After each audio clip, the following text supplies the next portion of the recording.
ஆண்டவர் பர்த்திமேவை கூப்பிட்றாரு. நீங்கள் வாப்பா. யாருப்பா என்னை கூப்பிட்டது? இங்கே வாப்பான்னு கூப்பிட்றாரு. இயேசு கூப்பிட்ட உடனே அந்த மேல் வஸ்திரத்தோடு போய் என்னன்னு அவர் கேட்கல. இந்த மேல் வஸ்திரம் எதை குறிக்குது அப்படின்னு சொன்னால், இஸ்ரவேல் ஜனங்களில் எல்லாத்துக்கும் வஸ்திரம் தனியாக இருக்குது.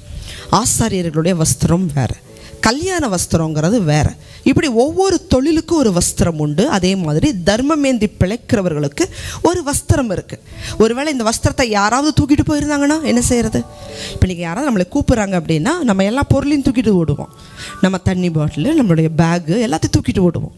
அதே மாதிரி இவர் என்ன பண்ணியிருக்கலாம், இந்த மேல் வஸ்திரத்தை தூக்கி போட்டுட்டா யாராவது எடுத்துட்டா நமக்கு கண் பார்வை இல்லை, யாருன்னு தெரியாது, யார்கிட்ட போய் சண்டை போட முடியும் அப்படின்னு நினச்சிருந்தா மேல் வஸ்திரத்தை போட்டுட்டு போயிருப்பார். ஆனால் அவருக்குள்ளே இருந்த விசுவாசம் என்ன? இயேசு என்னை கூப்பிட்டுட்டாரு, இனிமேல் நான் குருடனாக இருக்க போகிறது இல்லை, இந்த மேல் வஸ்திரம் எனக்கு தேவை இல்லை அப்படிங்கிற விசுவாசத்தினால அந்த மேல் வஸ்திரத்தை தூக்கி போட்டுட்டு வந்தார். இதுதான் கிரியையுள்ள விசுவாசம். அதைத்தான் தேவன் பார்த்தார். இவ்வளவு விசுவாசமாக என்கிட்ட வருகிறானே அப்படின்னு சொல்லி ஆண்டவர் சொல்கிறாரு, போ, உன் விசுவாசம் உன்னை ரட்சித்தது. விசுவாசிக்கிறீங்க, ஜெபிக்கிறீங்க, உங்கள் கிரியையில் அந்த விசுவாசம் இருக்குதா? இதைத்தான் பார்க்கணும். சென்னையில் அதிகமான தண்ணீர் பஞ்சம் வந்துச்சு. அப்போ பாஸ்டர் அவர்கள் ஜீவானந்தம், அன்றைக்கி நீங்கள் கேள்விப்பட்டிருக்கலாம், அவங்க சென்னையில் உள்ள பஞ்சத்துக்காக, தண்ணி பஞ்சத்துக்காக ஜெபிச்சாங்க. ஜெபிக்கும்போது மழை வரணுங்கிறதுக்காக ஜெபிச்சாங்க.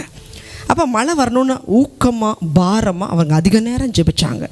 ஜெபிச்சு முடித்த உடனே போதகர் கேட்டார், எல்லாரையும் பார்த்து, எத்தனை பேர் கொடையோடு வந்தீங்க? ஏன்னா அவர் கொடையோடு வந்திருந்தார். அந்த விசுவாசம்தான் அதற்கு பிறகு அந்த சென்னையில் தண்ணீர் பஞ்சம் இல்லாதபடிக்கு மிகப்பெரிய அளவில் மழையை தேவன் கட்டளையிட்டார். தேவஜனமே, ஆண்டவர்கிட்ட வர்றீங்க, விசுவாசத்தோடு கேட்கும் பொழுது அந்த விசுவாசத்தை கிரியையில் காட்டுங்க. கர்த்தர் உங்களுடைய வாழ்க்கையில் பெரிய பலத்த காரியங்களை செய்வார்.